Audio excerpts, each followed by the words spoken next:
we are now recording. If you don't want to be recorded, you can exit the meeting. You don't have to turn on your camera. You can. We hope you remain muted. So we are going to be recording this so that people can take a look at it later. But today we're going to be covering quite a few topics related to optional practical training. How do you apply for that? What's the pre-application process like? How do you apply for the EAD card from USCIS? What are some things that you can do productively while you're waiting on your OPT EAD approval? And when you're on OPT, what are some things you need to know that we really want you to understand at this moment? It's still pretty early, to be thinking about in a couple months when you're on OPT, but we do want you to put some things in your mind about what's going to happen when you actually get there, okay? Like I said before, just some ground rules because we do have a large presentation today, over 150 participants here. If you have questions, please ask those questions through the chat, ideally at the end. Otherwise, we have to kind of, go back and kind of compile the questions later on. So if you could ask those at the end, that would be great. If your questions are submitted during the presentation, again, we're going to get those to those. Another kind of reminder, please refrain from asking case-specific questions. Like if you say like, hey, my specific case is X and Y and Z, and oh, I'm also traveling to my grandma's house in X country. Will that impact my application? That's not really an appropriate question for this entire group of 150 plus people. So if you do have a specific question, please sign up for phone advising. Otherwise, if you're free to ask it like a general question, like how long does it take to get, my EAD card, something like that, although we will cover that. So just keep that in mind.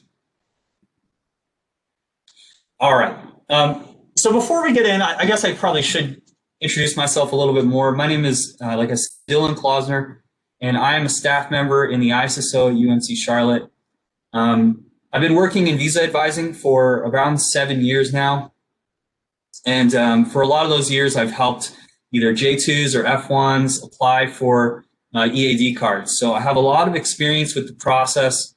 And so my goal today is to give you some of my knowledge, is to take my knowledge of OPT and share that with you so that you feel really good about the initial stages of the process, at the very least applying for your OPT recommended I-20. And then we're going to be working together as you prepare that application for USCIS as well. But let's dive right into the content here. So what is optional practical training? It's this time that you have after you're an F1 student where you can work off campus in your field of study. So it's based on completion of an academic degree. And one thing students sometimes don't understand is it actually continues your F1 status. Sometimes we get a lot of questions like, when I'm on OPT, am I still on F1? Yes, you are. So OPT is a continuation of your F1 status, but it's a different phase of your F1 life, if you want to think of it like that.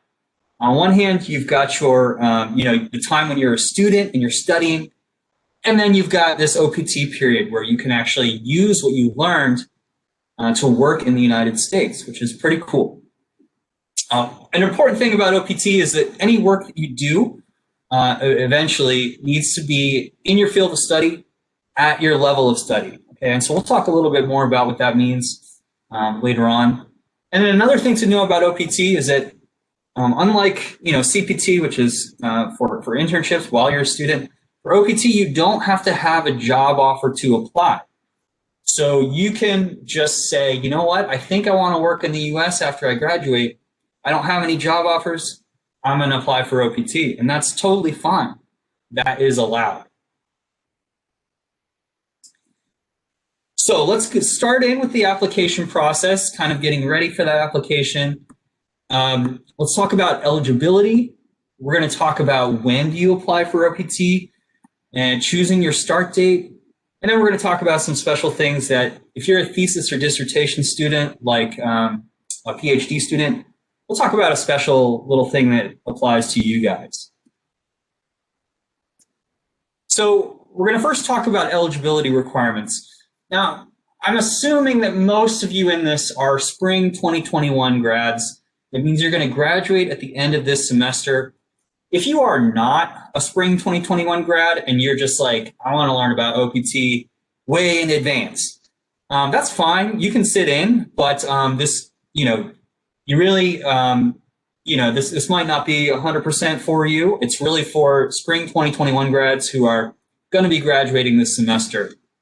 And when we talk about the eligibility requirements, that'll make a little bit more sense. So if this is your first semester at UNC Charlotte and you're just attending to attend, that's great. But, you're probably not going to be eligible for OPT at this point, but, we can discuss that as we go. So one of the first criteria for being eligible for OPT is that you have to have been in a student status for at least 1 year. So you have to have completed 2 semesters, one spring and one fall, to be eligible for OPT.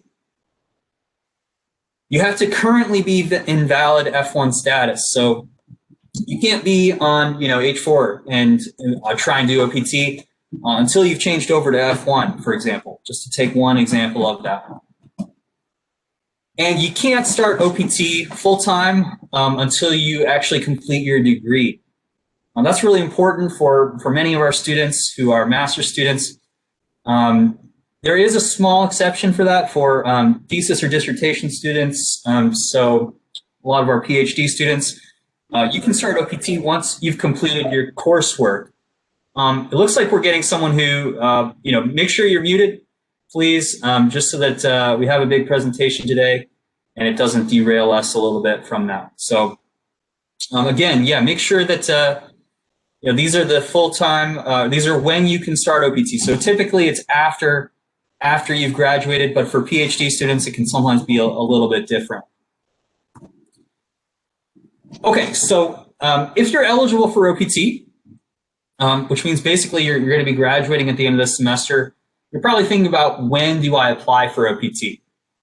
The government has some rules about this. So you can't apply super early. You can't apply, your first year, if you've got a 2-year program and you've got so much time, even though the processing does take a while on USCIS's end, there is a limit to how early you can apply. So, and that limit is that, for a spring 2021 grad, your graduation date for OPT purposes is going to be May 14th, 2021. Okay, so that's going to be your last day on your I-20. We're going to actually change your end date to that date if you're graduating spring 2021. And the earliest that you can submit an I-765 application for an EAD card to USCIS for OPT is 90 days before your program end date. So if we take May 14th here and we subtract 90 days, February 13th is the earliest day that USCIS can receive an OPT application for a spring 2021 grad. If you submit your I-765 for an OPT EAD card 1 day early, like on February 12th, they are going to deny your application. Okay, so you cannot submit earlier than 90 days before your graduation date. That's really important. Really important thing to remember for this season. We don't want anyone applying too early because, again, they will deny that. So February 13th is the earliest that anyone graduating in spring could potentially submit that application to the government directly. All right? But you don't have to apply for OPT with USCIS right away. If you want, you can actually you can apply all the way up to 60 days after your program ends. So if you're not sure if you want to go back to your home country and get a job and do that, or maybe you just want to kind of see how things go, you can still wait and apply for OPT all the way up to July 13th. technically. We want you to get it in a little bit earlier than that, but technically you could apply for OPT with USCIS within this range of 90 plus 60 days after the graduation date. So 90 days before, 60 days after, that's when you can submit a completed application. Now, because USCIS processing often takes 90 days or longer, if you want to start OPT on the first available day, and we'll talk about that in a second, you really do want to try and get your application in, around a little bit after this February 13th date, so you give USCIS enough processing time. And we're going to talk about that in a second, so don't worry about that. We are going to cover that. You have to choose, for OPT, you must choose a start date to work. So this is like your first day when you might have a job. If you don't have a job lined up, that's fine. But you're kind of saying, this is the date that, if I get a job, I'd like to start working on this day. If you already have a job lined up, maybe your employer is going to say, we want you to work on this day. For all of you, that OPT start date must be 1 to 60 days after your OPT or your graduation date. So the earliest OPT date that someone could choose is May 15th, 2021. The latest date that someone could choose is July 13th, 2021. So we're going to talk about which date you might choose. I've labeled them here as riskier versus safer, but it really just depends on your specific situation. And we're going to get into that in a moment, okay? But your OPT must be within 1 to 60 days after your program completion date, okay? And remember, that program completion date is May 14th for all spring 2021 grads. I love to give examples. I used to be a teacher, and sometimes this whole thing with the start date, OPT start date and when to apply, it gets kind of complicated. So I've come up with an example of two hypothetical people who choose different start dates for different reasons. The first person we're going to talk about, this hypothetical person, his name is Risky Ronnie. You can see him over there. He's got his suit on. He's throwing down a bunch of chips. He loves to gamble, take risks. Let's look at Ronnie's situation. He says, all right, I want to choose the following dates for OPT. He chooses the first possible date that you can work as a spring 2021 grad. He chooses May 15th, 2021. And then that's a typo there, but his OPT should go until 5/14/2022. I need to correct that for the next one. That's my bad. But yeah, he's basically choosing to start on the first possible day. Why would Risky Ronnie do that? Well, maybe he has a job offer that his employer says, his employer is like Amazon, and they're like, we're going to pay you $150,000 a year, but we need to start you on May 15th. You need to start on May 15th. And so, if he already has a job lined up and they want him to start sooner, that is one example of where someone might want to, choose an earlier start date. Also, maybe he just generally trusts USCIS, which is the government agency that issues an OPT EAD card. He trusts them to process that EAD card in around 90 days, to issue that EAD card in around 90 days. So if he chooses May 15th, there's a chance he might have that card in 90 days. There's also a chance he might not, and we'll talk about that in a second. So Ronnie chose, again, I got it right here, but he chose May 15th, 2021 through May 14th, 2022 as his OPT dates. Those are perfectly fine dates. It's just that, and if everything goes perfectly, he's good. If he gets his EAD card in the mail by the 15th, he walks into Amazon on day one and says, all right, I'm here to make money. Do whatever you want me to do to make that money. That could work. It could theoretically work. But the problem is that sometimes USCIS doesn't issue the EAD card in the time frame that we think. And there's no way to predict this. So I want to stop you and save you from a lot of trouble. There's really no way to predict this. It's just more based on your tolerance for risk and maybe what your employer is asking you to do.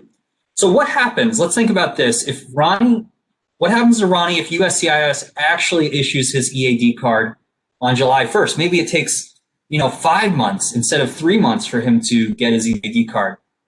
In that case, Ronnie's kind of in a tough situation. USCIS will edit the EAD card to reflect the delayed date. So they'll change the start date to July 1st. But he can't work with his employer until he has his EAD and the start date on it has passed. So Amazon might say, well, we can't wait for you to start on July 1st. We wanted you to start on May 15th and you couldn't. So we're going to pull our job offer. That's pretty rare that would happen specifically, but you can't work until you have the EAD and the start date has passed. So Ronnie's taking kind of a risk. He's basically saying, I'm going to get my EAD by the first day of OPT and hope that everything goes well. Let's look at another student example. This is the other person I want to talk about, this theoretical person. Safer Sam, all right? So we had Risky Ronnie. He loves to gamble. He takes risks. He drives fast, whatever. Safer Sam is the exact opposite. He's there in his hazmat suit and drinking his coffee. He's afraid of everything, thinks everything's going to go wrong. And he wants to be just super, super safe about his OPT. He's going to choose the following OPT date. So he's choosing the last possible date. He chose July 13th, 2021 to July 12th, 2022. Those are the dates that he wants. Sam might be in a different position. He might not have a job offer. He might be worried that it's going to take him a long time to find a job. He needs extra time to apply for some positions. Or maybe he wants to take a breather between studying.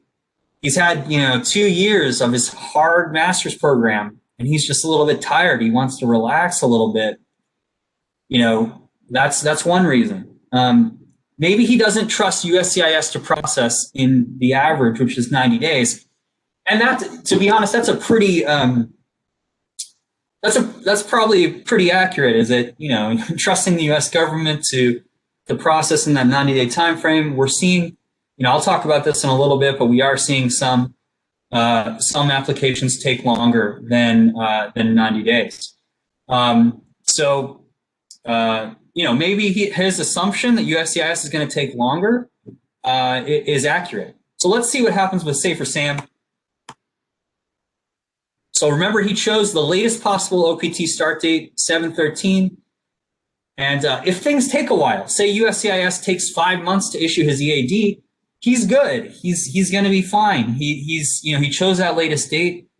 He might get his EAD card in June, and even still, he has some time that he has to wait. That's totally fine. Well, what happens if USCIS actually issues his EAD on May 15th? Oh, well, then the start date is still going to be the one that he chose, July 13th. But the kicker here is Sam can't work until he has the EAD and the start date on it, which is going to be July 13th, has arrived. And if he gets a job faster than he thought, and the employer's like, hey, we want you to start June 1st, he's got to go to them and say, actually, I have to wait until July 13th because I chose the latest date, and I can't work until the latest date has arrived and I show you my EAD. So that's kind of the downside to that, is that the 90-day processing time that we're going to talk about, it's an average, right? And I know some of you guys are super into stats. What does an average mean? What's the median, right? It's, some get them faster. Some people are going to get their EAD cards potentially, with fall season. We saw some people get them in a month and a half, maybe 2 months. But that average means that some people are getting them in 4 to 5 months. So you get that median, right? You get that middle time of 90 days. So it really depends. And if his is issued earlier, he's going to have to wait until the start date to start working. So I see a little bit popping up in the chat here that Denise is answering, which is awesome. These are things to remember, okay? So the USCIS processing time, the average is 90 days. That's the data points that I have and I see in my, in all the experience that I have, still taking around 90 days.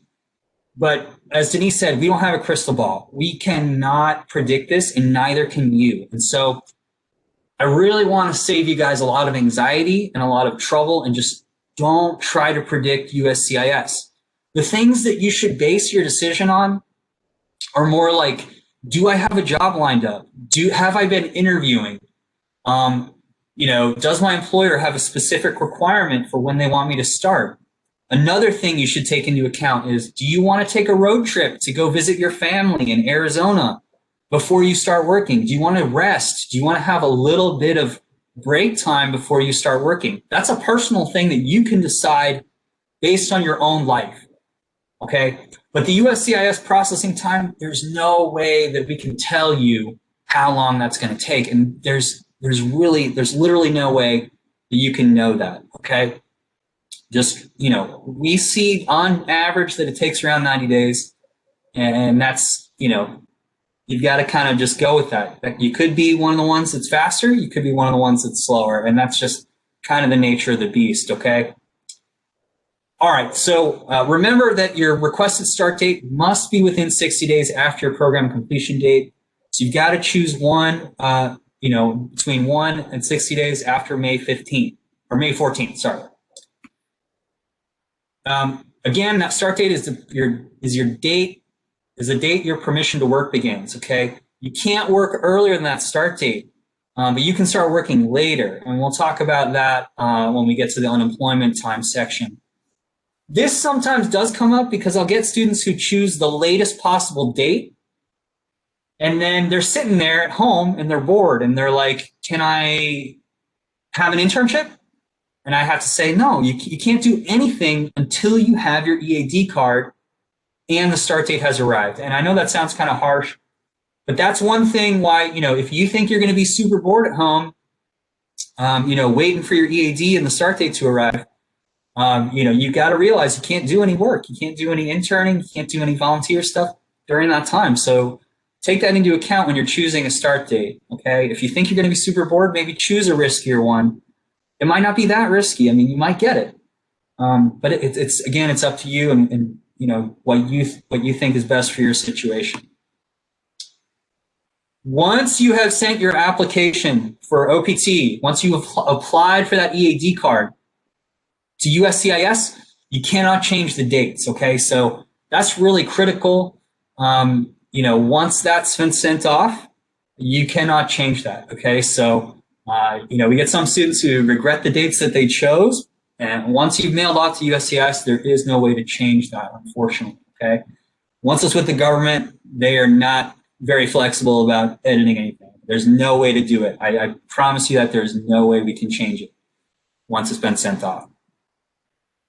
Okay, we're gonna switch gears a little bit. I know probably many of our students are actually master's students without a thesis component, but some of you are PhD students or maybe a master's student with a thesis. I'm going to talk about a small exception that applies to you guys. You guys, once you complete, if you're a thesis or dissertation student, once you complete your coursework, you can apply for OPT.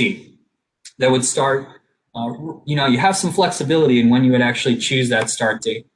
Full-time OPT is available on completion of your coursework, right? I just said that.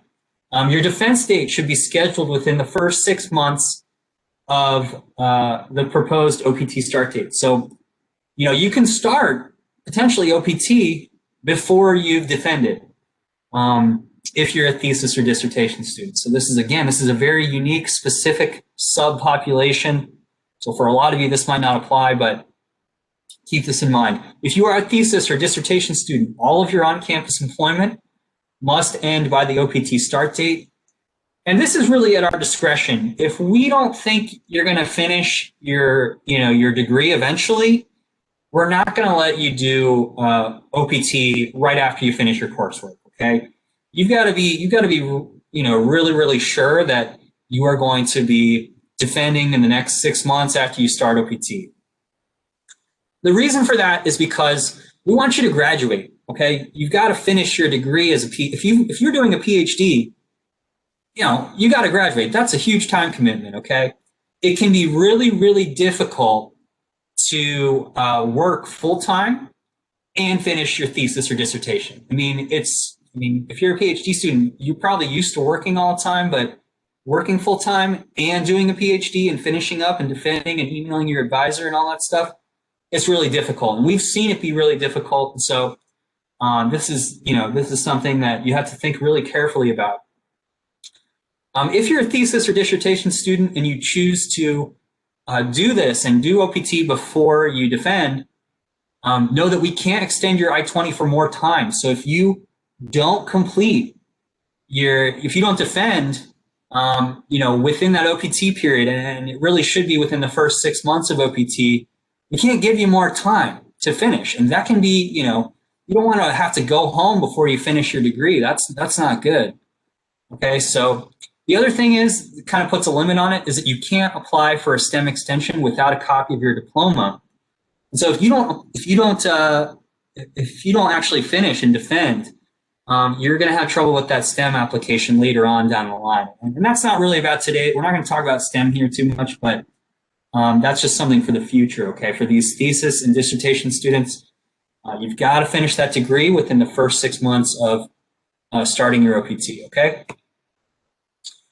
I'm going to turn on a light here because the sun's starting to go down. I want to make sure you guys can still see. All right, so how do you actually apply for OPT? We're going to go over that now. The first step is that you apply for an OPT recommended I-20 from the ISSO. And I'm going to show you this application and where you do that. But that is the first step, okay? So we're basically going to you're going to request a new I-20 that has an OPT recommendation on it. For that, you're going to need your advisor's recommendation. An advisor is going to have to sign off and say, hey, this person's graduating in spring 2021. Everything looks good. Here's their expected day to complete, okay? So that's definitely something that you need to submit.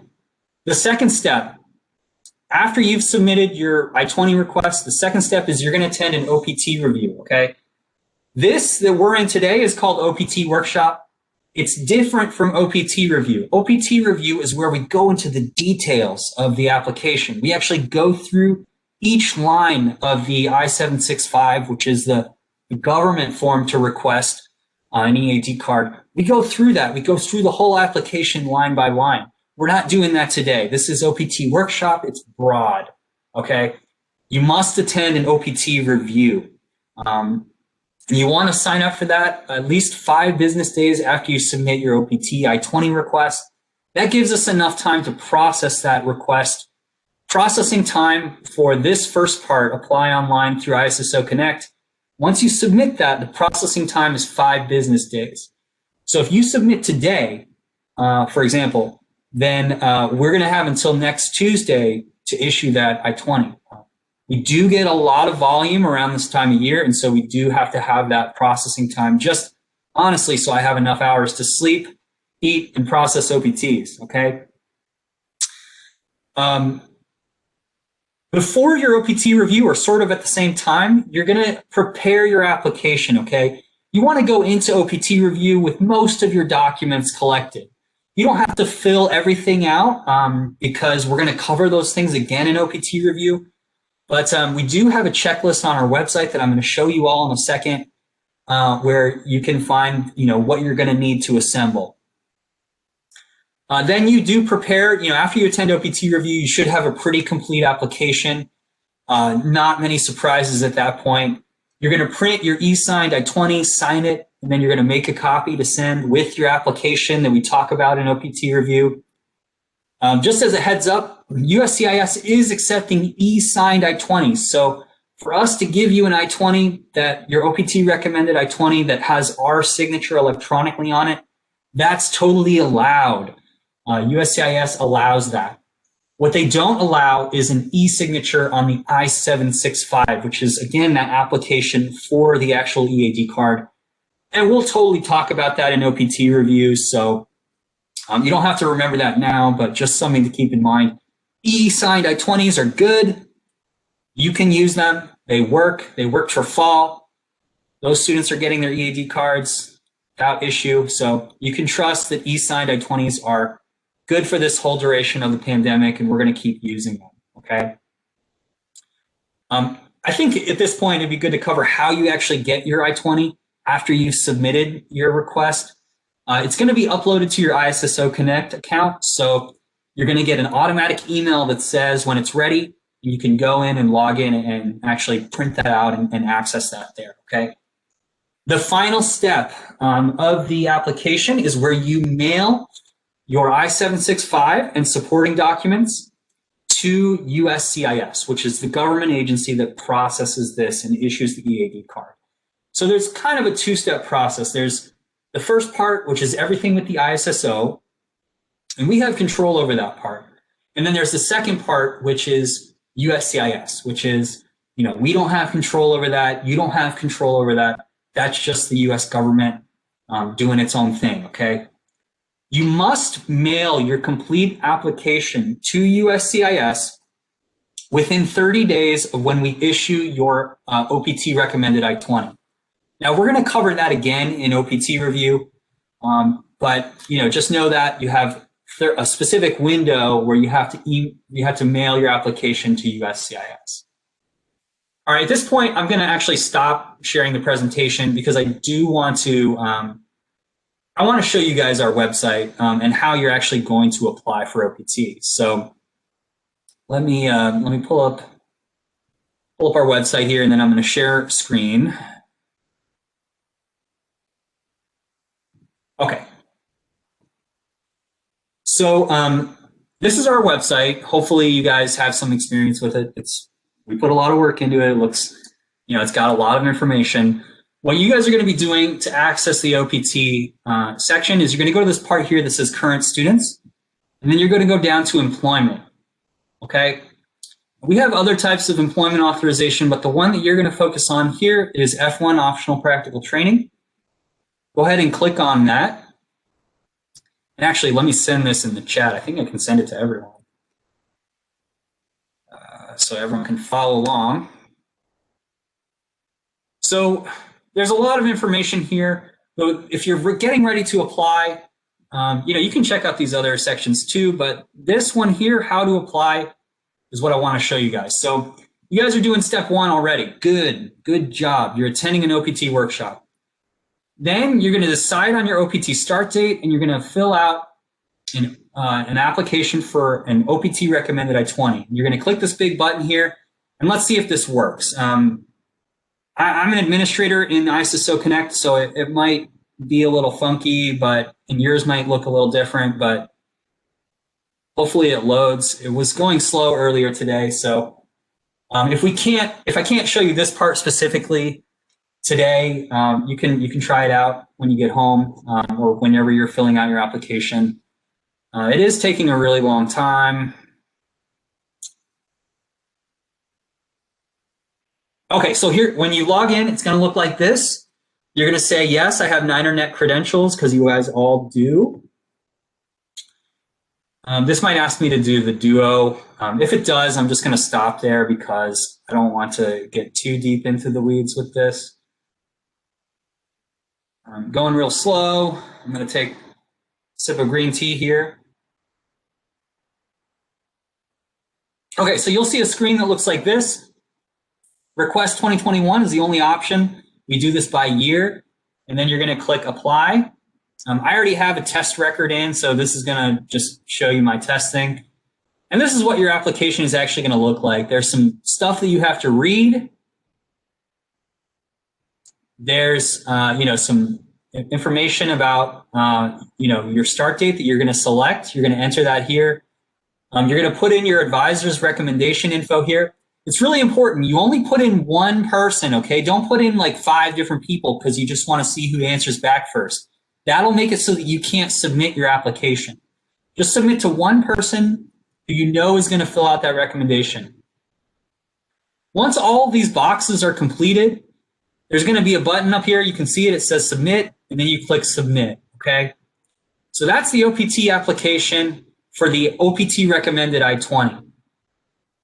Let's go back to our presentation here. Okay. So that's the OPT recommended I-20 application. I just opened it up. It's open now. Technically, I was going to open it tomorrow, but as of tonight, you could technically submit an OPT application, OPT I-20 application. So I think I saw in the chat real quick, someone said, when can we request the OPT I-20? You could technically submit today, but remember that your advisor needs sleep.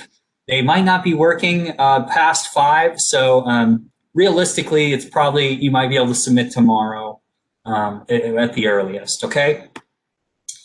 So we're just going to go over some tips for the I-765. Again, this is stuff we're going to cover exhaustively in OPT review, but we're going to cover this now too, okay? So the first thing I want to point out is that you want to get the latest version of the I-765 from the USCIS website. You just type in uscis.gov/I-765.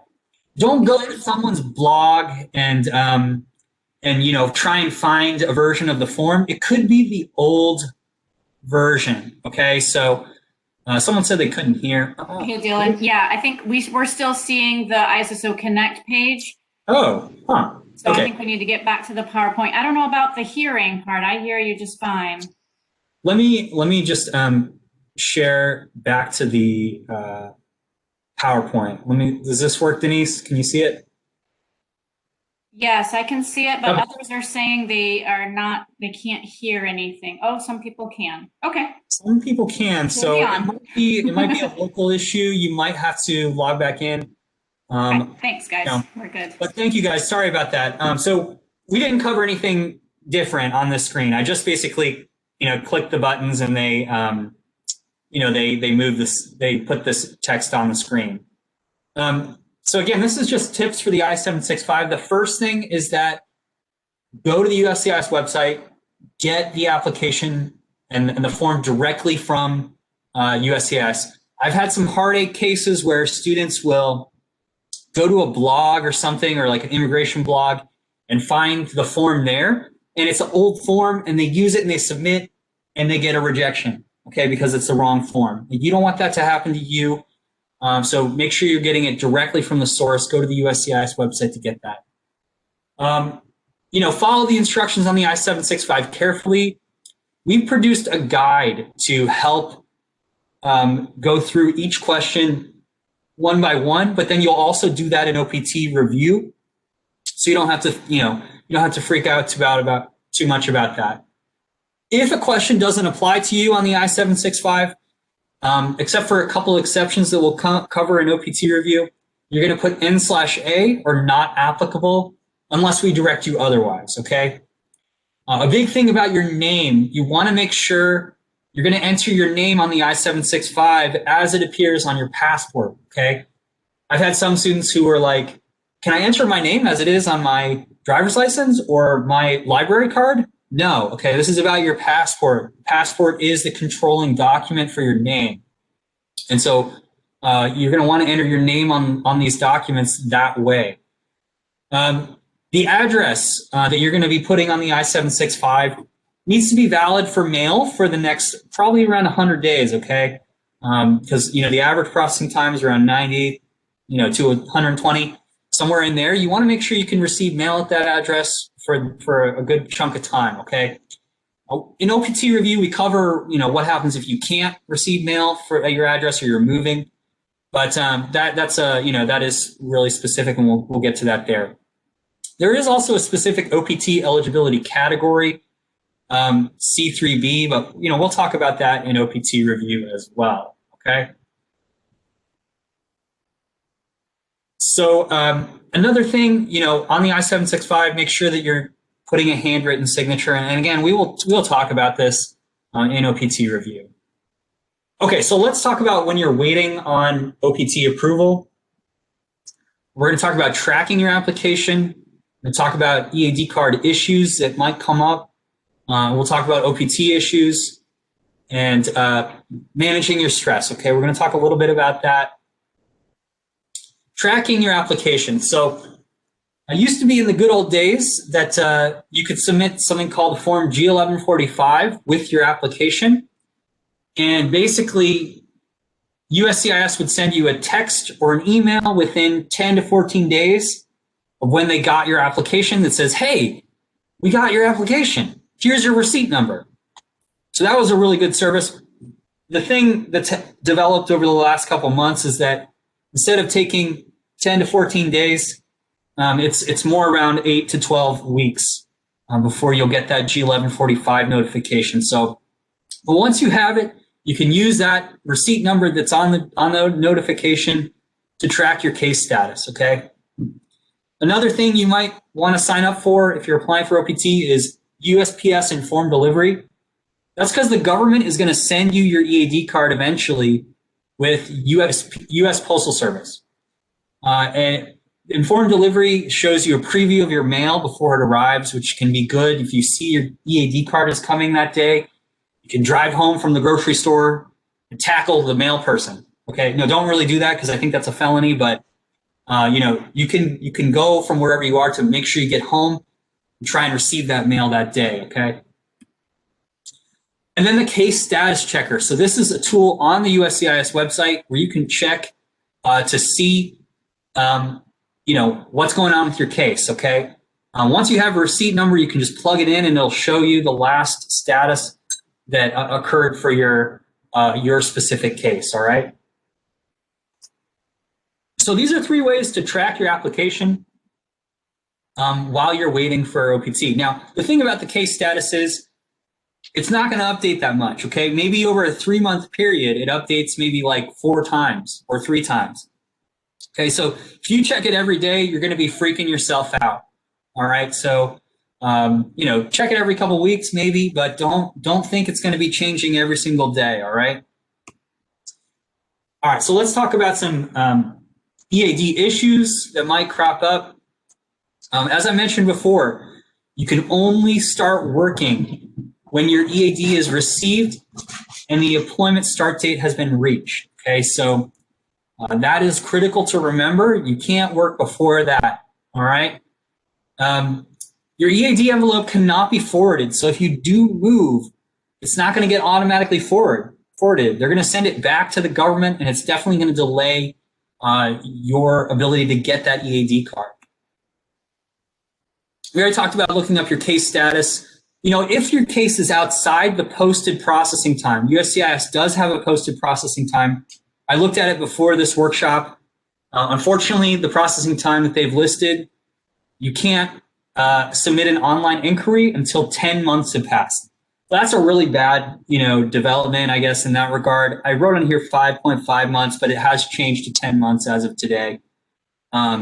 So there's no way to make it go faster unless you've been waiting 10 months, is basically what the government is saying. You can't inquire with them about it unless it's already been 10 months. So until it's been 10 months, and it's not going to take that long, but basically they're saying, don't bother us, just let us process this and issue it. You can't push them to move faster unless it's been 10 months. If it's been 10 months, there is a way for you to say, hey, this has been a really long time. By your own standard, can you look into it?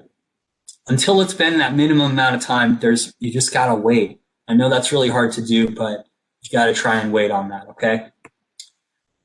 Some other issues. Sometimes students, their driver's license is gonna expire. You can't extend for the entire OPT period until your EAD card arrives. So if your license is expiring before you have your EAD, you can apply for an extension, basically for what we call your grace period, or what would have been your grace period if you hadn't applied for OPT. So you might be able to get a driver's license that's good for another 60 days at that point. But once you have your EAD, you can go into the driver's license office and get a big, long extension for that full year. This one's really critical, guys. Make sure once you get your EAD, you look at it, make sure your name is correct, your date of birth is correct, all of those things, because they are really important, and USCIS does sometimes make a typo here or there. It's really rare. I don't want you to freak out about it, but sometimes they do. If you notice an error on the EAD, contact us immediately so we can help you sort that out, okay? Now, if you have a really long name, it's more than 18 characters to be exact, then they're going to cut some letters off of your name. And that's totally normal if your name is more than 18 characters. So every OPT season, some students email me. They're like, Dillon, my EAD card, it's missing part of my name. And I'm like, well, your name is super long. So it's actually correct. So we count up the characters, and if it's 18, that's where it's supposed to be, and it's correct in the government system, even if it's not showing on the actual card. All right, so something to keep in mind. Now, I mentioned this about the RFE or rejection. This is really rare, really, really rare. Of the hundreds of students who apply for OPT, we get only a handful that get an RFE or rejection. So literally, I could count them on my hands from the ones we had last semester. We had, hundreds of students apply, and we got maybe 3 or 4 RFEs or rejections. So don't freak out about this, but if you do get an RFE or rejection, and RFE just stands for request for evidence. Basically, the government wants to know more information about something. Contact us immediately, okay? But again, don't freak out about that too much. It is quite rare. All right, this one is, we've been doing this a long time, and we've noticed that we get it. OPT is really important to you. It's a chance for you to make some good money and apply your skills. It is important. We don't want to downplay that. But we don't want you to wreck yourself with stress while you're waiting for your EAD card. Okay, this is your final semester. You should be, saying goodbye to friends, spending time, talking with professors about the future and ideas, and getting the last bit out of your education part of this degree. Okay, so while you're waiting on approval, some good ideas to just de-stress, exercise, spend some time on your hobbies, prepare resumes and cover letters, work on interview skills, focus on positive things. Okay, a lot of students, or not a lot, but some of them do get really, really, worried about OPT and their EAD card. Try to avoid checking your case status every day. I found that that's very rarely helpful. I've never seen it be a case where someone learns new information that quickly, okay? And so mostly it could just end up being a source of anxiety. You don't want to read, non-credible websites, and that's most websites about OPT, to be honest. OPT is very individual. People have different start dates, different schools have different start dates, different semester dates. So all those dates that I was talking about earlier, those only apply to UNC Charlotte. Other schools have different things. So if you're reading, if you're talking to friends at, some other school, or you're reading not crazy websites, but you're just in a forum online or something, everyone's situation is different, okay? And so you might end up just freaking yourself out if you pay attention to some of that stuff. Don't call USCIS every day. It could, actually harm your application if they get so fed up they just, throw your application under a machine and just let it, let it sit there for a while. So yeah, don't call them every day. You don't really need to call them if it's, within the normal processing time. If it's around, if you're still waiting, maybe at 5 months, maybe you call them, but up until that point, you shouldn't really be calling them. And social media is not a good place to get immigration and visa advising. Unless it's from our Instagram, which we have now. Hopefully you guys have checked that out, or our Facebook. But generally, you want to avoid that, okay? Because it's just not, it's just not a good practice, all right? You could do something really wrong, actually, by listening to someone who might not know your case. Okay, we're going to move on to the next section, which is while on OPT. This is kind of a preview because it's going to be in the future, right? It's going to be this summer for most of you that you might first start OPT. We're going to talk about reporting requirements. What do you need to tell the government about your employer and about where you live when you're on OPT? We're going to talk about unemployment time because that is, definitely important. Some students, it takes them a little bit longer to find a job. That's fine. We're going to talk about travel. We're going to talk about taxes, and we're also going to talk about one other thing. I didn't put it on here in this bullet, but we're going to talk about like part-time study or study while on OPT. Is it allowed? Is it not allowed? A little hint, it's not generally, but we'll talk about that too, okay? And we'll talk about when your EAD card is ending, where do you go next? Okay, I'm going to take just a 2-second break by turning on this light here. The sun is starting to go down, so I just want to make sure I'm not, you guys can still kind of see me in the little screen or whatever, if it helps you to see my mouth moving or something. So this picture here, I wanted to try and find a picture that describes reporting requirements using the SCVP portal. And this is a good example. This machine looks like it's pretty old. It doesn't look like it maybe functions super well. But it's what we've got for OPT reporting. So when you're on OPT, you will have to tell the government about your employer and about where you're living and your contact information, okay? And how you're going to do this is through something called the SEVP portal. This is a government tool that they made for OPT students where you're going to actually log in and you're going to enter your information, directly, and it's going to go directly to the government. So when do you get this? So within 1 to 14 days after your EAD start date, the government directly is going to send you an invitation link. It's going to say, hey, we heard you're on OPT. Here's a link to create your portal. You should go in on that day and create your portal account. Even if you don't have a job yet, you should go in, kind of get a feel for it, kind of explore this funky machine, okay? So after the EAD start date has passed and you have the EAD, that's when you'll get that email invitation. It's going to come to the email that you put on your I-765, so that does matter which one you put. Create an account right away. Create an account right away, even if you don't have a job, because once you do have a job, you have to report within 10 days.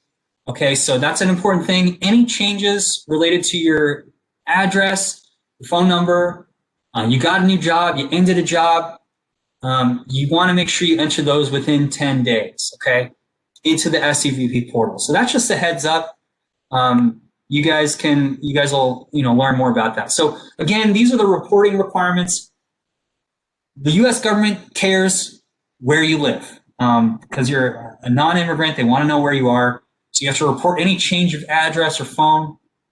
You must report your start or end date of employment. You have to tell them some employer details.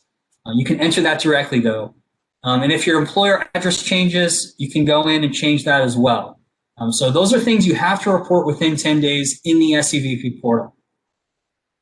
I'm going to decline that.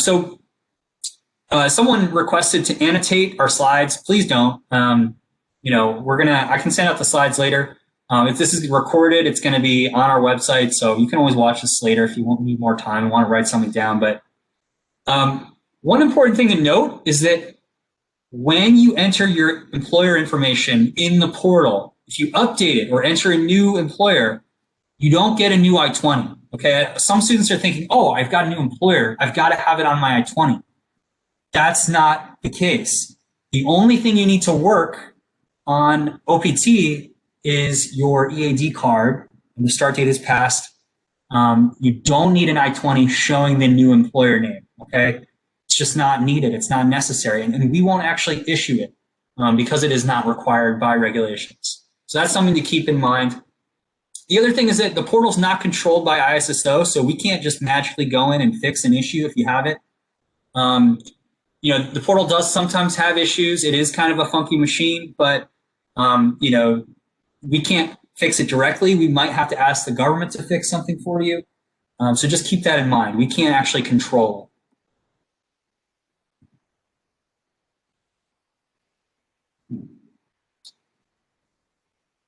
Okay, so next we're going to talk about unemployment time.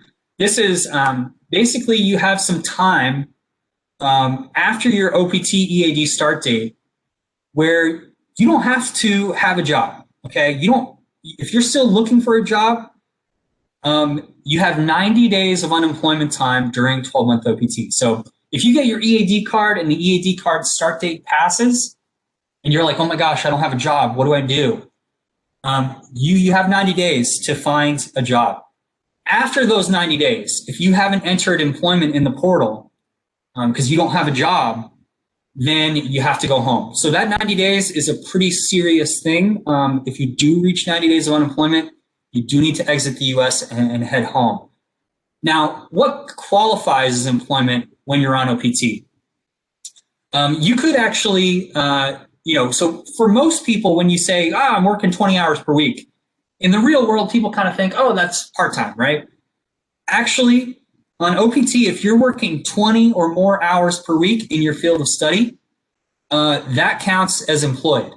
All right. So if you enter a job that you're working 20 hours per week into the SEVP portal, that'll stop your unemployment clock. And the OPT regulations don't specify what kind of employment it is, as long as it's related to your field of study. So you could do an unpaid internship. Self-employment, there are some specific regulations related to that. Basically, if you are working in your field of study and you have all the business licenses and so forth that are needed to legally run your own business, you could potentially do that. It is really rare. We don't have many students do that. And then paid employment is probably the most common one. It's definitely the most sought after one that our students go for. Another thing to note is that you can have more than one employer. So you could work, 2 40-hour jobs on OPT if you really wanted to, drive yourself, up the wall like that. But yeah, I've had a couple students who they're working one 40-hour job and one 20-hour job. As long as they're in your field of study, that's okay. And you're allowed to change employers. You just have to go into the SEV portal and enter a new employer when you've changed your employer, and you leave the old one in there. You just change the end date to whatever date you stop working at the old one. Okay, offer letter. This is something that students, for whatever reason, get hung up on. They think, oh, in order to stop my unemployment clock, I need an offer letter. That's not the case. An offer letter is not required by OPT regulations. An offer letter is, something you might want to get for your own personal, record keeping purposes, but it's not required for OPT. You don't submit a letter somewhere that says you're working. What you actually do is you go into the portal and you update your employment, or you put employment into the portal if it's the first time. We have a lot of students who are like, if I get an offer letter, does that mean I'm employed? And it's like, no, you're only employed when you're working. An offer letter is not required by OPT regs, and you might want to get one for your own use, but it's not something that suddenly stops your unemployment clock, okay? If you do reach 90 days where you haven't reported anything in your SEVP portal, you haven't had a job, you've been looking, but you haven't found anything, unfortunately, that is a violation of status, and it hardly ever happens, guys. One thing I would say is if you're getting close to that 90-day mark, definitely check in with our Career Center. They can't automatically, magically get you a job, but just make sure you're using the resources that you have as an alumni to apply for jobs. Another thing that sometimes happens is an employer will say, hey, we'll hire you for 15 hours per week. And that doesn't meet the requirements for full-time employment for OPT. So that won't stop your unemployment clock. So anything less than 20 hours, you can work it, you can do it, but it doesn't count to stop your unemployment clock. You have to be working something 20 hours or more to stop your unemployment clock. When an employer tells a student, hey, we can hire you for 15 hours, that's it, per week, I usually advise students, go back to that employer and tell them, hey, you got me at 15 hours, but I'll tell you what, after 3 months of this, after 90 days, I'll have to go home and you won't have me for a long time. If you bump me up to 20 hours per week, I could stay as long as you need me in my OPT period for, within that 12 months. So talk to your employer. If they've already got you at 10 or 15 hours, a lot of them will understand and bump you, if you ask to be bumped up to 20 so you can not have to go home, they're pretty reasonable about that. So that's something to think about. All right, we're going to talk about travel while on OPT. Travel is allowed after your EAD card is received, so you do need to make sure you have that EAD. If you don't have the EAD, you're not getting back into the U.S., so you've got to have that, all right? You need a valid passport, valid at least 6 months into the future, and that's valid. That applies for your OPT application as well. If you, in the audience here, don't have a passport that's valid at least 6 months in the future, you need to start renewing your passport before you apply for OPT, because it is required to have a passport that's valid for ideally much more than 6 months. So start that renewal process. I know COVID has made things difficult with US or with embassies and consulates in the US, but if you look at your passport and you see that it's expiring within the next 6 months, you've got to renew it. I'm just telling you right now, you got to do it. A valid F1 visa stamp, you got to have that to re-enter the United States. To be on OPT, if you're just staying in the United States, you don't have to have that valid F1 visa stamp. Remember, whenever you're in the US already, you don't have to have that stamp. That stamp is just used for travel into the US. But if you exit the US on OPT and you see that your visa stamp is expired, you will have to go to the nearest US embassy or consulate to get a new one before you can re-enter. This is something that's new. You guys are all current students, so your I-20, your travel signature on your I-20 is valid for 12 months when you're a student. That changes when you're on OPT. When you're on OPT, that signature is only valid for 6 months. So you've got to keep an eye on that and make sure that it is you have that valid travel signature by the time you re-enter, okay? And due to COVID, we're issuing travel signatures via reprint. We have a way to do that. Request that on our website, so you can do that pretty easily. And then to also get back in, you need your employer offer letter. So if you exit the US and you don't have a job during your OPT time, first, you're still accruing unemployment time. And second, you can't get back in unless you do have a job. So something to think about. During non-COVID times, if you needed a travel signature, you would actually send your I-20 to us via, FedEx or something to get it signed before you travel. But during COVID, we have an online reprint process. So, and the COVID pandemic, I don't think is unfortunately ending anytime soon. So the reprint's probably going to be around for a while. And with that way, we just send you a new electronic I-20 that has a new signature on it. And you can use that for travel. Okay, this is something I do want to talk about. Has come up a couple times. Sometimes students ask, can I study while on OPT? And generally, it's not allowed. Okay, so you're a student now. This is the time for you to study. OPT is for working. So examples of what you really can't do is like starting a part-time degree program while on OPT. Nope, can't do it, okay? Starting a new higher level program, like if you want to go, you did your master's, you're on OPT with your master's, but you're like, hey, I'll just start a PhD, and work full-time. 9, that's not happening. Nope, nada, not gonna happen. Trying to study while on OPT is equal to the US government terminating your EAD card, which as an understatement is quite bad, okay? So do not study while you're on OPT. It's not allowed. OPT is for working in your field of study. It's not for, I'm gonna pick up some other classes, some prereqs, or do a master's, or do the next higher level. I'm gonna do a second master's while I'm on OPT. No, you can't do that, okay? The main point, I just went over that. If you want to start a new program, like you're 6 months into OPT and you get admitted to like an amazing program and you want to start it, let us know and we'll end your OPT and then transfer your record to another university. Actually, technically, once we transfer your record, your OPT automatically ends. Or if you get admitted to UNC Charlotte program, maybe you only want to do OPT up until the fall. Maybe you're going to do a new program in the fall. We can change your level, but you do need to let us know. You can't just keep on OPT and study on the side. It's not possible, and it will result in a really bad situation. Like if you go in for a green card down the line and they're like, hey, we saw that you were studying on OPT. What's that about? Deny your green card. You don't want that to happen, okay?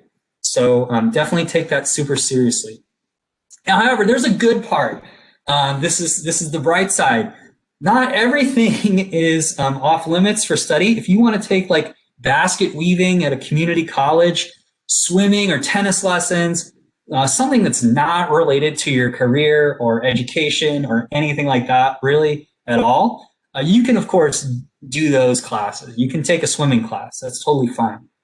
That's the only silver lining to that. But any other kind of like official program that's actually for academic or career, you can't do it while you're on OPT. Okay, so paying taxes. When you're on OPT, they're going to take money out of your paycheck to pay the government, so the government can build roads and things like that. That's normal. But if you're in the U.S. less than 5 years in F1 status, some of these taxes might not apply. So you got to check on your first paycheck. Just make friends with your human resources person to make sure that they are not taking out these taxes. But the federal and state taxes, for sure, they're going to take out. These other ones, they shouldn't be withdrawing that. And there's a form there if you want to check that out. But check in with your HR manager about taxes at whatever company or employer you work at. They'll know more about that, okay? The ISSO cannot answer tax questions. Tax regulations are a whole nother beast. If you thought visa regulations were gnarly and had all kinds of information, the tax code is just a whole nother thing. And so we are not experts in that. We can't learn two sets realistically of such complex regulations. So you got to get basically a professional to answer those questions or refer to the IRS website. Okay, this is the last section here.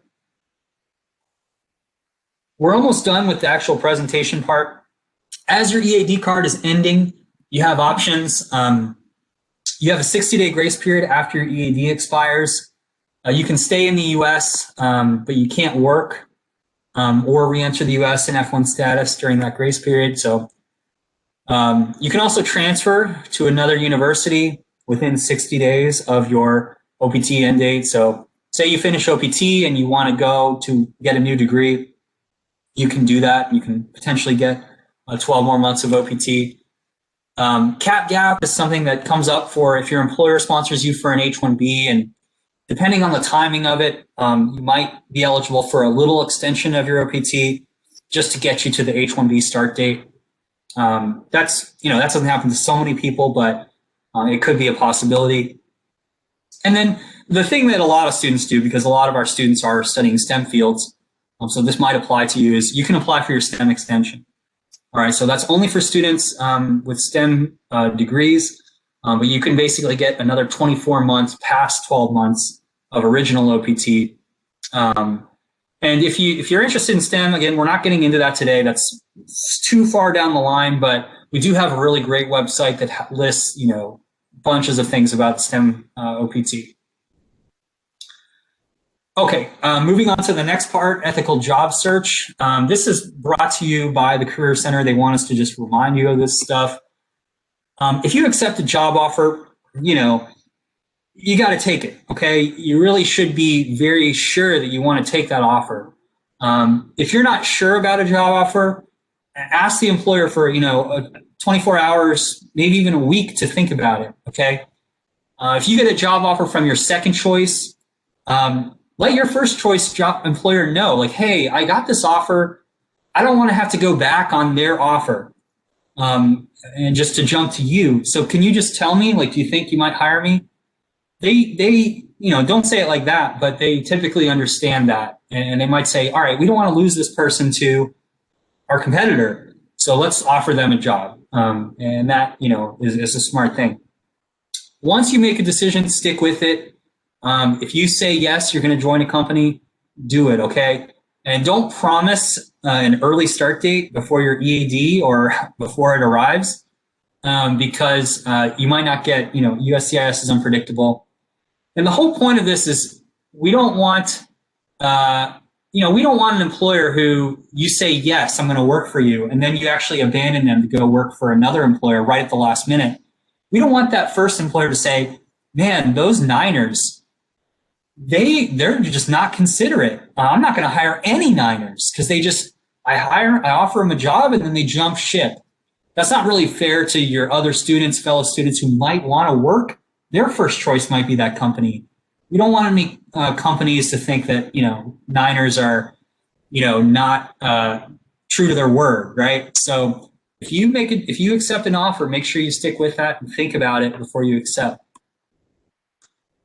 Okay, we're going to try this. I have no idea if it's going to work. We're going to find out who of you paid attention to OPT, to this presentation. So you're going to take out your mobile phone here, and I want you to go to kahoot.it, plug that into your web browser. Okay, and then I'm going to type a game pin into the chat. And then basically what we're going to do is you guys are going to answer questions about OPT, what we just talked about, to see who actually knows the most about OPT. So I'm going to pull up the screen here. I'm going to stop sharing, or I'm going to stop sharing this screen. And I'm going to go to kahoot.it, and then I'm going to type in the game pin, okay, that you guys are going to use. So give me a second here. Let me actually pull that up. Okay.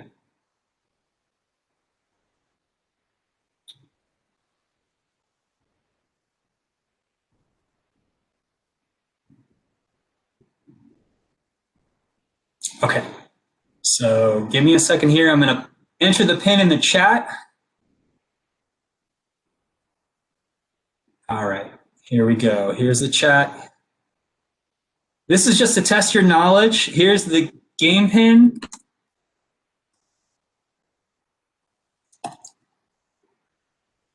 Okay, the link is kahoot.it. That's the link. So go ahead and take out your cell phone and plug that in, and then plug in that game pin. You're going to create a nickname and make sure it's appropriate. And then I'm going to share my screen here so that we're all seeing the Kahoot things. And so you guys are going to actually test to see who knows the most about OPT. All right. There's a lot of people playing. I have an account for up to 1,000 people, so I think we should be okay. Can you guys see the screen? Can someone chat that real quick? All right, cool. Thank you.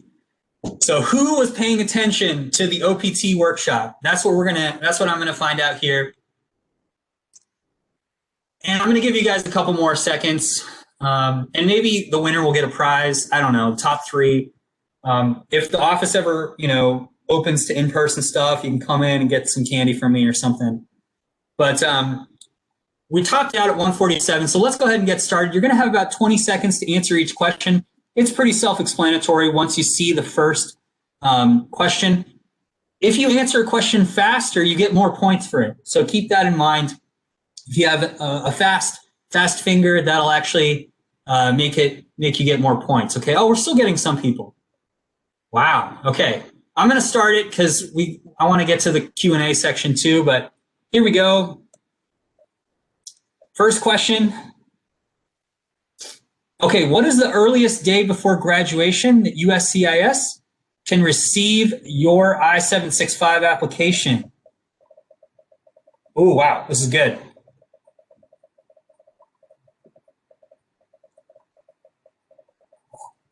This gives me a chance to drink my tea, although it's kind of cold at this point.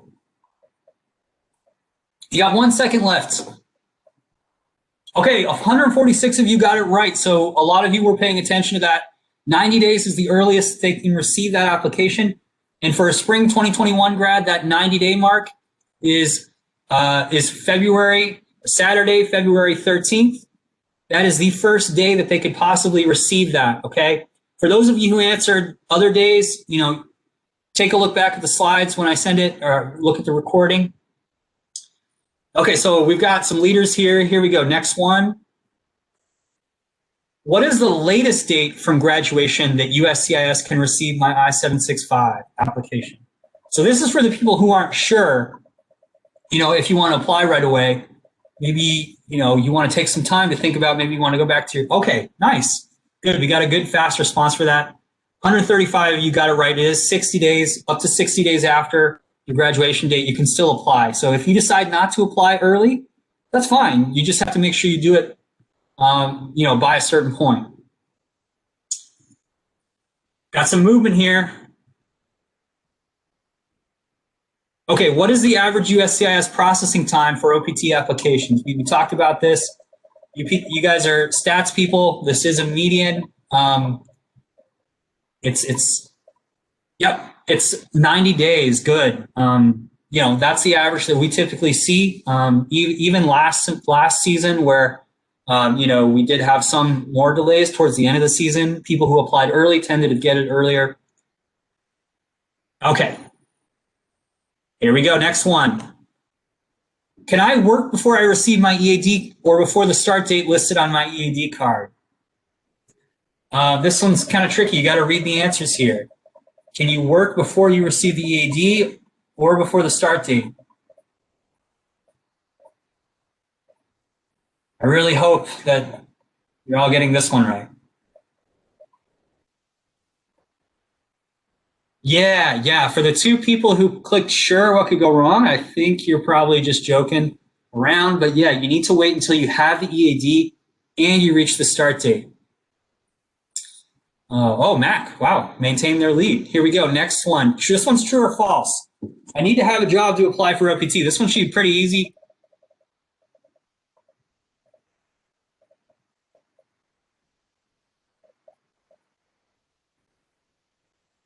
Yeah, you don't have to have a job to apply for OPT. It's a contrast with CPT where you need a job. OPT, you don't have to have one to apply. Good job, guys. Okay.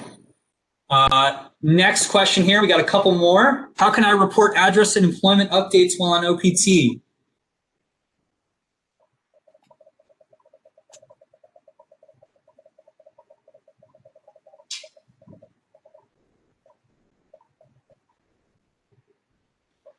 All right, a couple seconds more. Try and get that answer in.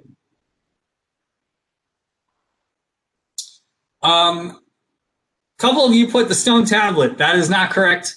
You want to make those updates in your SEVP portal. Okay, so that's how you actually make those updates for 12-month OPT.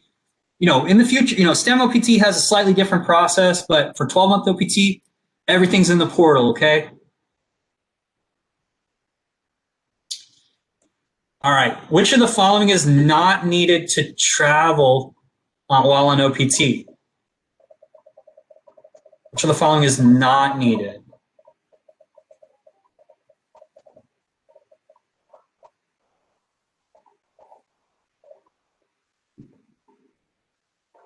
Three seconds here for this.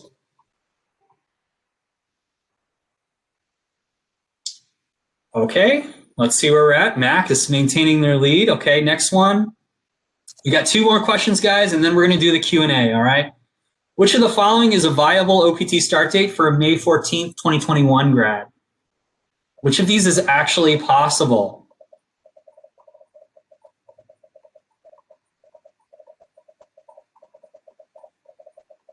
And a pretty good date. If you're looking for, a good balanced date, this one might be a good one.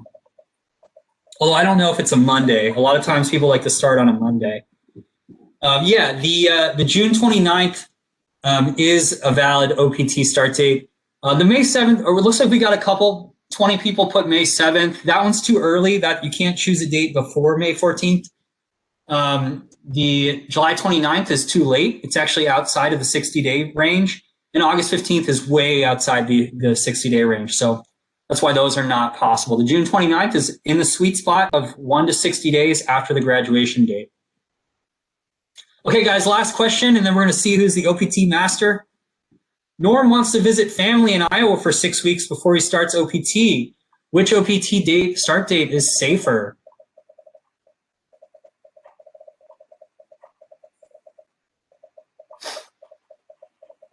So he wants to take a break before he starts OPT. What's a good date for him? Yeah, it's going to be July 5th because if he's going to take that time to, to visit his family, not work, not accrue unemployment time. If he chooses an earlier start date, he's just going to accrue unemployment time if he's on vacation during that. So Yeah, that July 5th date is a pretty good date for him. That's what I would probably advise. Okay, so let's see who the masters are, and I'll keep track of this and maybe email you. Oh, okay, Mohit is in 3rd place. Joe, 2nd place, nice. And here we go. Preet, all right. Good job. I'll try and follow up with you if we're ever back. We will be back in the office at some point. Come and stop by my office, and I usually have some kind of candy there, Hershey's or something. So good job, guys. Let's close out of that. And we're going to go back to our presentation for the Q&A, which is pretty much the only thing we have left. So, all right, so let me just make sure that, oh no, sorry about this, guys. And I'm going to log out of Kahoot because that music is a little childish. Okay, so let me share my screen here again.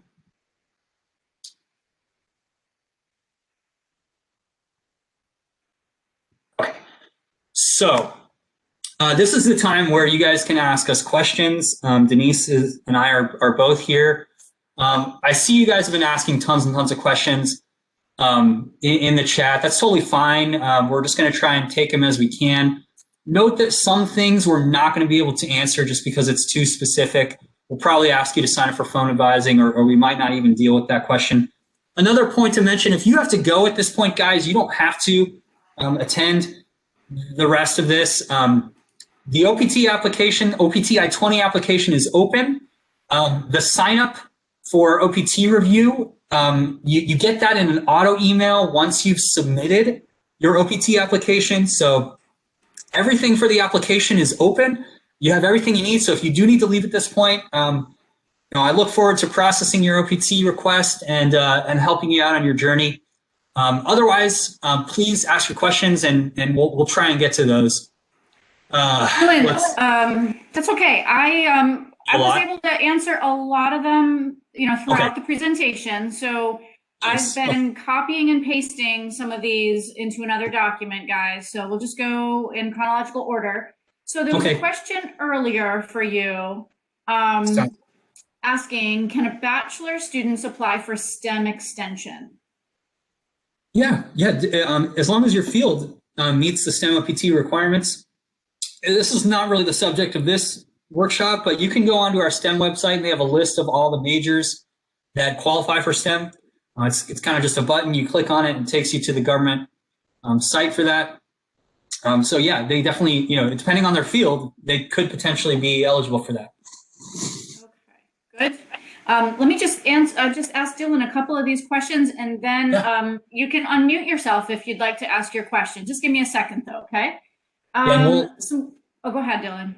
We'll have to make sure that when you guys unmute yourself, you're not talking over each other, just one person at a time if you want to do that. Yeah, one person put in the chat that they wanted to ask a question. Sure, yeah, you can. Voice. Some questions came in about driver's licenses and social security numbers. So one says, if one's driving license expiring around the time you recommend to extend it before applying for OPT? Well, you can't get a driver's license that goes beyond your graduation date unless you're applying for OPT. So you're kind of limited by your I-20. But if you do need a driver's license, you can get that extension for up to the 60 days of the grace period. And then once you get your EAD, you can get an extension for longer than that. So I know going to the DMV is a pain, but you can go, you might have to go, twice to get the full extension for the full year for that 12 months OPT. And then, sorry, I know did that answer it? I think so. I mean, I think if you have an expiring I-20, you want to get your new one. The DMV and the Social Security Office both use the OPT date on page 2 together with the EAD. If you don't have your EAD yet, it's kind of a 2-step process to get your driver's license renewed. Yep. You have to go first with your new I-20, and they'll give you a temporary license, and then I think you go back once you get your EAD, right? Okay, Yes. Social Security, can I apply for Social Security number from another state? The answer is yes, right? So you want me to address this? I've seen, can I apply for an SSN with OPT?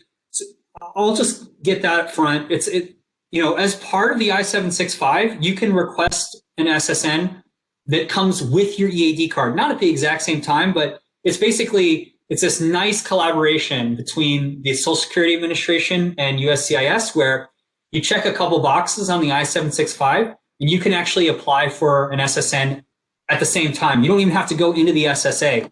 So we'll talk about that in OPT review, but if you currently don't have an SSN, I would recommend that you apply for it via the I-765, and we'll talk about how to do that. Okay, fantastic. Let's see. Some questions came in about travel, both within the United States and outside the United States before OPT begins. You want to just address that real quick? So traveling within the U.S. Before OPT begins is not an issue. You probably want to make sure that someone's at your address to get your mail. Another thing that USCIS, they haven't implemented it yet, but they could require a signature to deliver your EAD. It hasn't been fully implemented, but technically they could require a signature to give you the EAD. So you might need to be there. But if you have someone who could sign for you, like a roommate or something, so travel within the United States before your EAD card is not really, before you get your EAD is not a problem. We don't recommend travel outside the United States until you have your EAD card. The reason for that is because on the I-765 itself, it actually says that the petition should be filed from within the United States. There's another reason why. You have to submit your I-94 record with your application as one of the supporting documents. And when you're outside the United States, you don't have a valid I-94. So if they're processing your OPT application and they look up your I-94 number and they see nothing, they could say, well, this person has abandoned their petition, so we're going to just throw it out. We're not going to do anything with it. So until you have that EAD, you should not be traveling. I know a lot of students want to go home after they graduate and between when they get their EAD. And unfortunately, it's just not something that is possible without some risk that they are going to consider it an abandoned petition, and you won't necessarily get that EAD card. So that's a pretty high risk that to take just to travel during that time, I would think. So you got to keep that into account. But technically, you could. It's just that you don't want them to think that you're abandoning that EAD petition. I saw someone, can I apply for OPT outside the U.S.? Same thing. You should not be applying from outside the United States. It does specify on page 3 of the instructions that you are inside the United States when you file that petition. So if you're currently outside the United States, you would want to make sure you come back in by the time that you apply and submit your OPT application. Good on that one, Denise? Yeah, I'm multitasking here. Okay. Okay. There's some people that want to speak, but it's really hard to do when I'm trying to do some of these questions. All right, let me just throw out a couple, and then Okay. Maybe one person can unmute themselves. Okay. Can we start working after we receive a confirmation receipt, but not the EAD? No, you can't. I know that, there's rumors out there that you can just, if you have the receipt notice, you can start working. That's not true for 12-month OPT. So that's only true for certain STEM students. They have 180 days after their original EAD ends that they can work with a receipt notice. Or really, they can work with some other documents too, but that does not apply for a 12-month OPT. So you have to have the actual EAD card and the start date has passed. Those are the two things you need to remember. Have the EAD, start date has arrived or passed before you can start working. Perfect. Okay, Daniel has a question. He would like to unmute himself. Go ahead, Daniel, if you're still with us. If you want to turn on your camera too, just to put a face to the person, you can do that too. Kornilov. Are you still with us? Not sure. Okay. We can move on to next. We got a lot of questions. Yep. Renewing passports. I think Dillon talked about that before. Yes, you should renew your passport if it's within 6 months of expiry. If it's, if you think you have enough time on your passport before it expires in order to get you through the OPT application process, then I would say hold off and renew it later. But if you do need to, it does need to be valid in order to be eligible for OPT, and you'll need to connect with your own embassy to find out the process for that. Someone's asking how to apply for a social security number. We should have that information on our website. Yeah, we kind of covered that. It's part of the I-765. Oh, you did. Itself. Sorry. So guys, make sure that, we are answering these questions, but make sure that you're not repeating a question that we've already answered, just so we can get to some of the novel ones. I see someone did ask, can we travel outside the US if I have the EAD, but the start date is yet to arrive?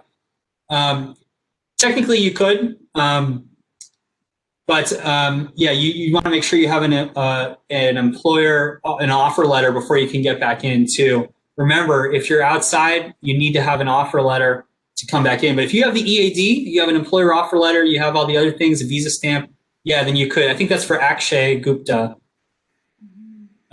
Someone's asking about CPT. That's a different ball game. You can check out our CPT website for that. Do you see any others, Denise? Looks like Afreen asked, what should we do if we receive the EAD after the start date?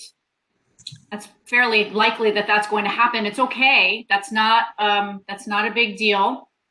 You've done your part by submitting, but you can't start working until you have it. Yeah, as I mentioned earlier, like if you choose May 15th as your start date, but USCIS doesn't issue it until July 1st, they're actually going to change your start date to July 1st, the date that they issue it.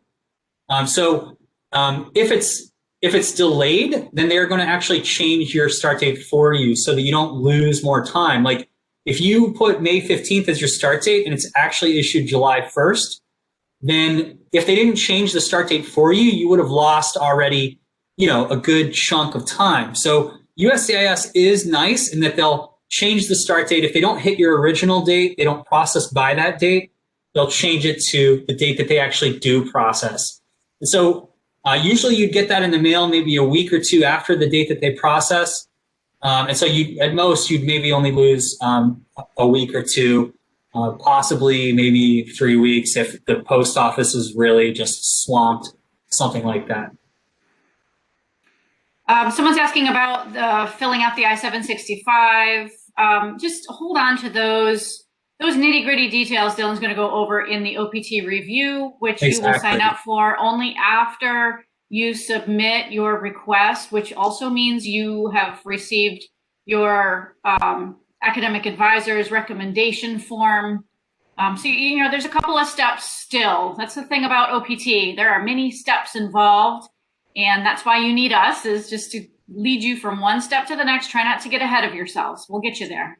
Yeah, the I-765, we're not going to cover what you put in what field here. This is a broader workshop. The OPT review will go definitely into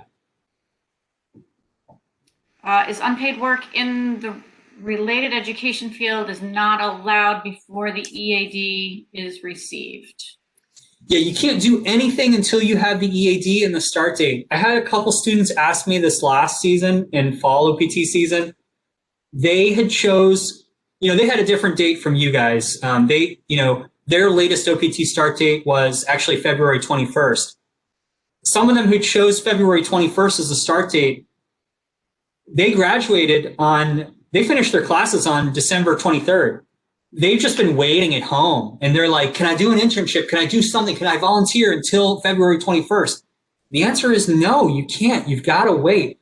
So if you think you're going to have trouble just waiting, or you don't have family to visit, you don't have a holiday that you want to take, you think you're going to be bored, you probably want to choose a sooner start date after you graduate, because you can't do anything until you have that EAD and the start date has arrived. So if you choose a July 13th start date, you've got from May 14th to July 13th potentially where you can't do anything.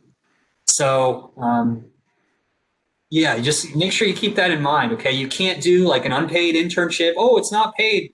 I'm going to be good. No, you can't do anything except kind of chill at home or visit family until you get that EAD and the start date passes. I can't stress that enough.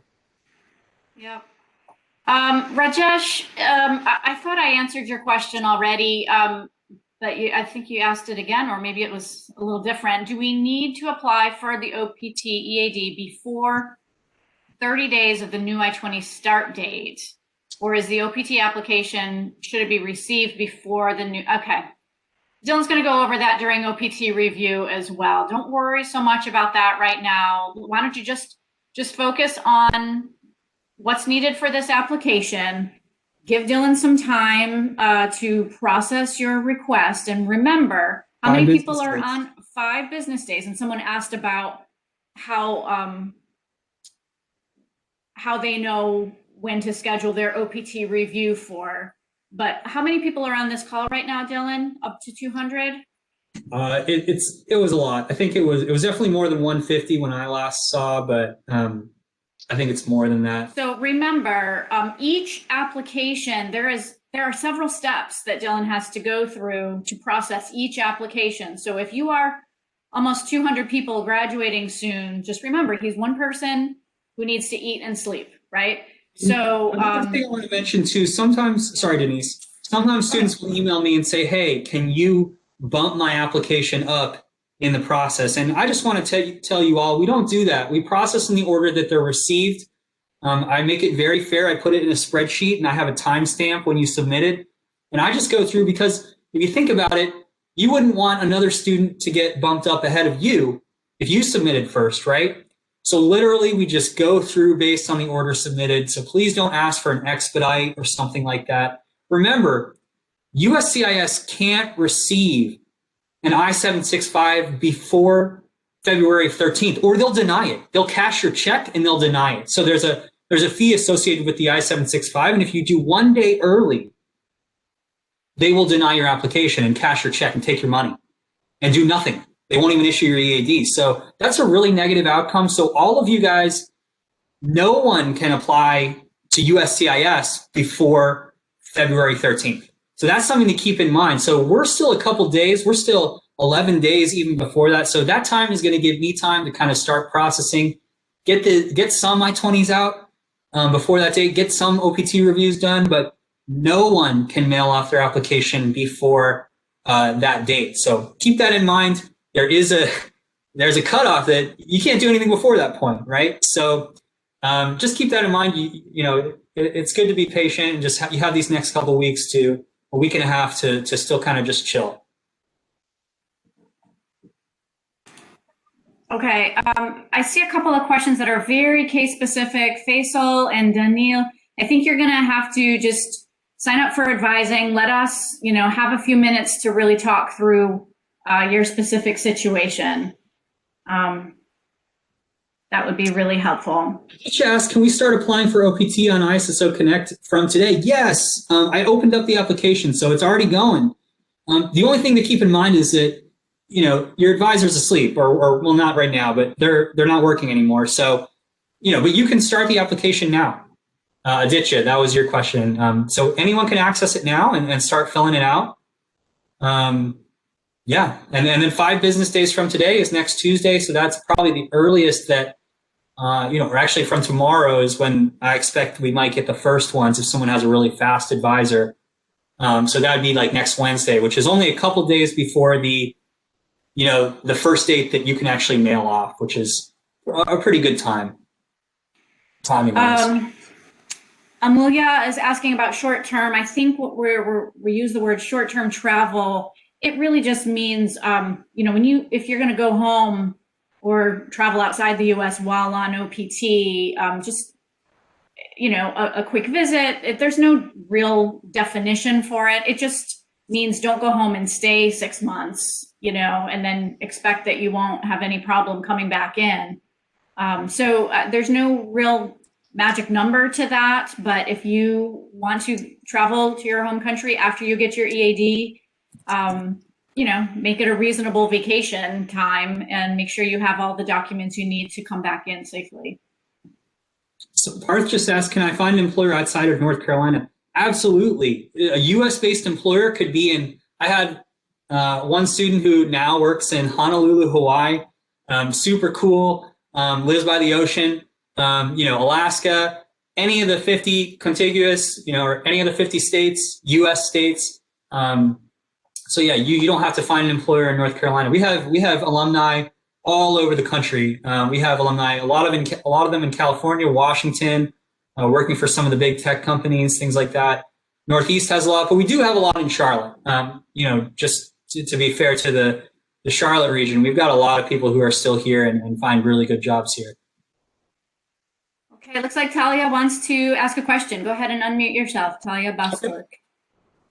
Hello, can you hear me? Yeah, Yes. I can hear you. Hello. Yeah. Thank you for your time and the review session. This was definitely very informative and helpful. Awesome. My first question was about the ISSO Connect submission that we have to do, the Sure. first step. So in the OPT section where we have to fill out the questionnaire, it asks about the OPT start and end date. Since we're going to have a review session, can we just put in a date, and then if we want to change it, can we change that during the review session? No, that's a great question, Talia. You need to pick your OPT start date in that application. So don't choose willy-nilly. Really, you want to think about it, okay? You want to think about that date very, very carefully, and select that date within the application, because we're going to use that date to actually produce the OPT recommended I-20. And so once you have that, it's kind of like you're already on the way. Now, if you wanted to change your OPT date before you mail off, and we only do that in limited circumstances, basically. I'm going to be frank here, guys. What we can't have is 350 people apply for OPT and then 350 people ask for a redo. So we only will change it before you mail off if your job offer fell through and you can prove that, and the new start date is more than 2 weeks away from the old one. So those are two things so you got to really think about that start date, because we're not going to be changing it. I'm not going to do 600, 700 OPT applications for 350 people. We just can't make it happen. So you've got to be, that's why we have this presentation and we go so much into picking the start date. But yeah, don't overthink it. I mean, it's got to be within a 60-day range. There isn't really a wrong answer, it just depends on your own circumstance. So think about it, but don't obsess over it.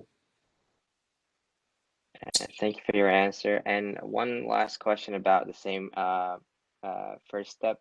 So if we have sent the recommendation email to our advisor, do we have to wait until that completed checklist is actually marked before we submit the whole application? Or once the email is received by the advisor, can we go ahead and submit the whole application and wait until they actually complete the recommendation? Yeah, so you can submit, but it's not actually going to come to us until they actually submit that. TDS is a fairly new system for us. We're still working with it after, we have had it maybe like a year and a half. I would recommend, actually, once you know your advisor submits, log back in and just make sure it's submitted. It doesn't hurt. It doesn't hurt to do that, just to make sure that it went through.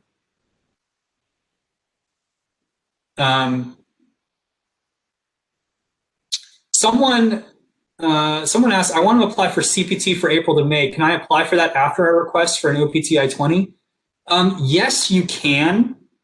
But the thing is, you do want to report your CPT on your I-765. There's a way to do it. I would recommend for RIDI, I would recommend that you apply for CPT first, apply for it soon, and then do OPT after that. What you don't want to have happen is you don't want to submit the OPT application and everything and then get an RFE because they see that you have an after-the-fact CPT ad. They want to know if it's full-time because basically if you have so much full-time CPT, it renders you ineligible for OPT. If you have 12 months of full-time CPT total, you are not qualified, you don't get OPT anymore. I know we didn't go into that because it's really rare for any student to have 12 months of full-time CPT. Rudy, I would just say, yeah, and also, there's deadlines for CPT. You have to have at least a 5-week internship. So this isn't a CPT workshop. We have an online workshop for that if you want to learn more or sign up for advising. But I would recommend you do it before OPT. Oh, someone asked a really good question. Kumar just asked, what if you apply for OPT and then unfortunately you can't graduate in that semester? If you're a thesis or dissertation student, it's not a problem. You have some wiggle room. If you are not a thesis or dissertation student, it's a really complex situation. I'm not going to go into the details here, but basically you can only work part-time until you actually finish that last class or something if you fail the class and you need to retake it. And you basically have to work 20 hours exactly, but you can't work more than 20 hours.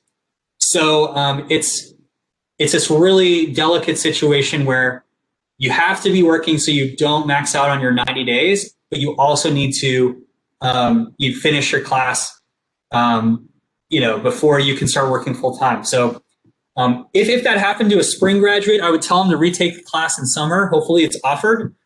And you would need some really specific advising. So you'd probably need to sign up for, if you apply for OPT and you fail a class and you're not going to graduate, you need to sign up for phone advising as soon as possible.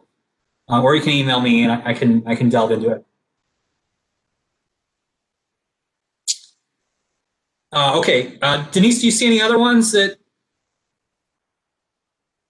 Someone asked about preparatory courses for like Lean Sigma 6, project management professional. Those are not courses that you would need an I-20 for. And so this gets a little bit into a gray area of the OPT regulations. But if you don't need an I-20 for it, technically you could potentially do it. It's sort of like that basket weaving class, except it's just a little bit more. Obviously, if you're doing something like Lean Six Sigma, that's very career related, but you're not going to get an OPT. You're not going to get an I-20 for that. So it is in the gray area, but I think technically you're not supposed to be taking classes that lead toward a degree, but it still is gray, and it's not necessarily. No one is paying attention to this, certainly. But it's not, let's just say OPT is not intended for that purpose. Amelia asked a question, does the OPT mailing address, should it be in Charlotte? We will cover this in OPT review, but no, if you're in New York, because you're taking your classes online, you can, your mailing address could be there. That could be where your EAD goes at the end of that time. So that's fine. We'll talk about that in OPT review. Yeah, but you would need to use a different address on the application, which is why I mentioned that. Hold on to that question for OPT review. Although recently, USCIS changed the address so the whole country sends to a Chicago lockbox. So, but it could change back. So just with the addresses, we'll talk about this in OPT review. It can be a little tricky. So just, but yeah, it doesn't have to be, the main point is it doesn't have to be in Charlotte, but we'll talk about the specifics for that in OPT review. Do you see any other ones? Daniel's asking, yeah. Do you want to get that one? Or do we have any other ones, I think? No, I think we've got most of them. There were a couple real specific ones, and we really invite you to sign up for a phone advising so we can spend a few minutes talking about it. We just don't have the time right now. Yeah, we've got about to get into those. We've already been here for 2 hours almost, so yeah. If there are any more general questions, we'd love to take those. That might apply to everyone. Otherwise, this was, we're glad that you guys got a lot of information. We do look forward to receiving your applications coming up here in the next couple of days, or maybe even weeks. You don't have to submit in the next day. I know a lot of students rush to submit early, which generally is a good idea. But again, remember, there's that date that they can receive applications by. So you could submit this weekend and still be okay. You don't have to rush and just do it, because you think, you want to be with the cool kids, right? You can take your time, and this is a very individualized process, even though I know, we tend to get a crush at certain times, but it is individualized. Just two real quick things, Talia. Yes, once you get your academic advisor's recommendation and you feel certain that you know what you want your start date to be and you're not going to ask us to change it, you can go ahead and submit it. Yep. Danielle, employers are different, so I can't tell you how they're going to notify you if you've got a job or an interview. It'll probably be email, but I can't speak on behalf of all of the employers out there. I-765s, you are going to sign it by yourself. You're not going to bring it to our office, and we are not going to sign it. They're not looking for our signature on the I-765, only yours. That's correct. The I-765, you have to physically take your hand and you have to sign it, but we will cover that in OPT review. I just wanted to put a plug out there to the University Career Center. In the time that you have left in this semester, you would do yourselves a huge favor and really get yourself in better shape for your job search if you go to their website and go through it thoroughly and check out all of the wonderful services that they have available for you. Let them help you with your resume, with your cover letter, with mock interviews. They really have some pretty amazing services geared for you. So it would behoove you, it would be in your very best interest to check out those services now. Don't wait, and get yourself ready for this job search. Okay. All right, I think that's it. That's 2 hours, so we are going to wrap this up. The recording will be available. Give him a few days to post it, and then in the meantime, if you have specifics, go ahead and sign up for phone advising. If we don't get you in this week, we'll get you next week, okay? Yeah. All right. Thank you, everyone. Thanks for coming, and we look forward to helping you out on this next phase of your time in the U.S., and it's going to be great. We'll be in touch, okay? Bye, everyone.